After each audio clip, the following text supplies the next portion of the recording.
এই দেখো বন্ধুরা, আজকে তৈরি হয়ে গেছে লুচি আর আলুর দম। আলুর দমটা আমি নিরামিষ করেছি। আর ওতে আমি দিয়েছি কাঁচা লঙ্কা, টমেটো আর আদা, আর আলুর দম মশলা, আর নুন হলুদ মিষ্টি যেরকম সামান্য দেয় সেটাই দিয়েছি। তো গরম গরম লুচি আর হচ্ছে আলুর দম। আলুর দমের মধ্যে আমার চন্দ্রমুখী আলুও আছে, আর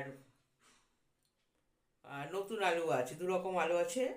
দু রকম আলুই আমি দিয়েছি। ছেলে নতুন আলু খায় না, আর আমার আবার নতুন আলু খেতে খুব ভালো লাগে, তাই ওর জন্য চন্দ্রমুখী দিয়েছি। আর আমাদের জন্য নতুন আলু দিয়েছি। আমার হাজব্যান্ডও ভালো খায়, আমিও ভালো খাই। তার বন্ধুরা, এই শীতের দিনে এই গরম গরম লুচি আর আলুর দম একদম দারুণ, জমে যাবে। নমস্কার বন্ধুরা, সবাই খুব ভালো থাকবে, আমরাও ভালো আছি। টাটা।